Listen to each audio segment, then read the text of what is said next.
As you spend more time working with Excel, you're going to find yourself spending much of your time working with tables of data.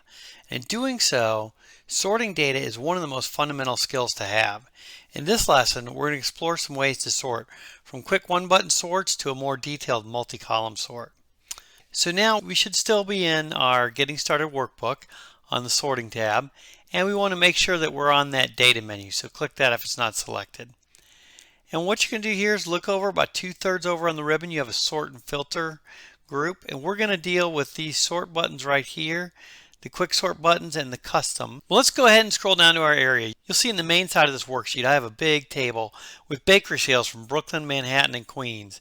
And before we get into that, I'm going to move over to the right here and just go over a couple little basics that'll help us when we're sorting. So right now I have a table of data. And in general, Excel thinks of a table as anything surrounded by blank columns and blank rows. Okay, so I want to show you a couple things. If I want to sort by the item, I click anywhere in that cell, and then I click the A to Z, and that will sort from lowest to highest, or alphabetically if I'm on a column that has words. So click that. If I click the Z to A, it sorts in reverse order. Now if I go over to the sales column, that also lets me sort lowest to highest or highest to lowest. And let me go over to the order column and I'll sort that again. One thing I have to show you is when you're using sort with Excel, you either just have one cell selected and that'll correspond to the column you want to sort, or the entire table. Okay? Watch what happens if I just highlight the sales column and do a sort. Okay, Excel gives me a warning because it says, hey, it looks like you're in an entire table. Did you mean to just sort this column you're on? Or did you want to sort the entire table? Most of the time we'll expand the selection. But let me just show you what happens if you don't.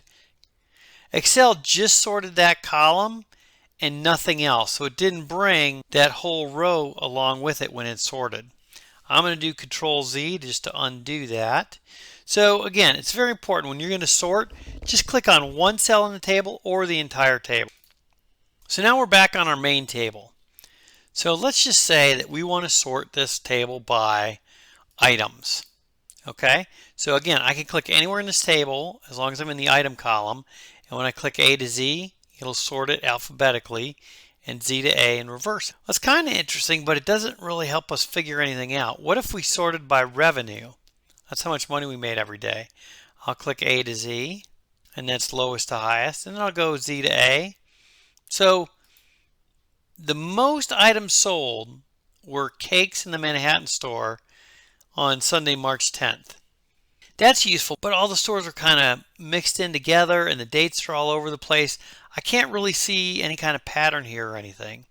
Well, here's where we have to get away from just the quick one-button sort and go to the custom sort dialog box. I'll go ahead and click that. Now this box is a little different, and the first thing I want to talk about is over on the right where it says My Data Has Headers. If that's checked, you should see column headers in your sort by box. This corresponds to revenue. Okay, if I uncheck that, then it will actually include those column headers in the sort. Most of the time you don't want to do that. So from here, I'm going to go ahead and check that my data has headers again, and I want to sort by location first, and I want that to go Z to A. I can set sort cells on cell values. We'll talk about one or two of these other options in a minute, and then Z to A. Now, if I want to sort on something else beyond location, maybe I want to do revenue. So I can click on Add Level, and this dialog box says Sort by Location. Then I can choose the next level, then by Revenue. And that's going to be, instead of smallest to largest, I'm going to show largest to smallest. And when I click OK there, well, that's pretty good. Now all the stores are sorted by location first, and then they're sorted by revenue. So I see top to bottom what my Queen store did in this week. That's pretty good, but what if I want to add another level? What if I want to sort it by day also? Well, I can go back up to my custom dialog box, and here I'll go down to sort by revenue. Then I want to add day. Let's add a level, and then I'll sort by day. and oldest to newest is fine. That really didn't change anything. My days are still kind of mixed up. They're not in the right order. So let's see what happened. Click that sort custom dialog box again.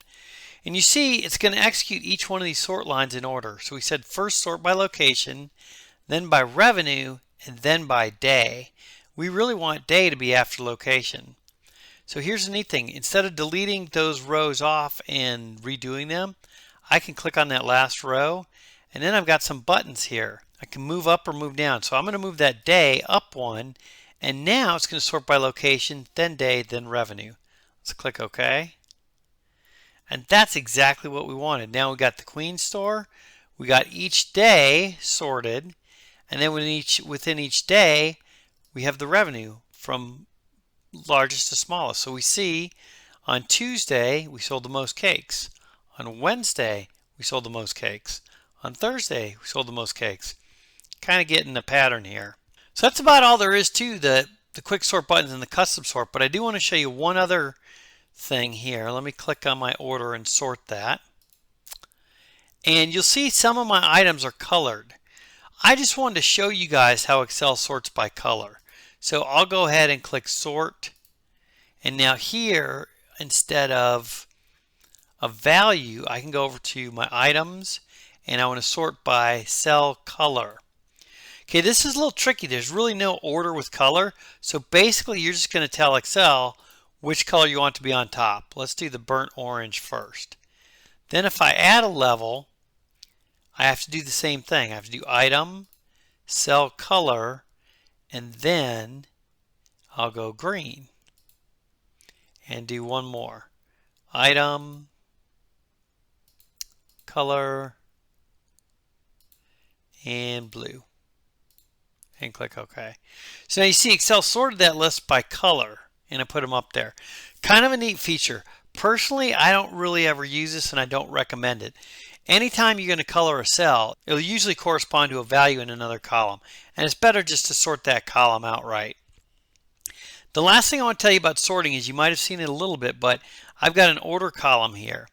Now I typically add an order column to every table I work with. And it's just a sequential number 1, 2, 3, 4, 5 all the way to the last row. And the reason I do it is we've done a bunch of sorting here today and I don't remember what order these things were in before we started. So if I have that order column put in place before I ever start doing sorting or filtering, then I can always come back to the order column and sort it. My table's in the original order that I sorted it on. All right, well that's it for sorting.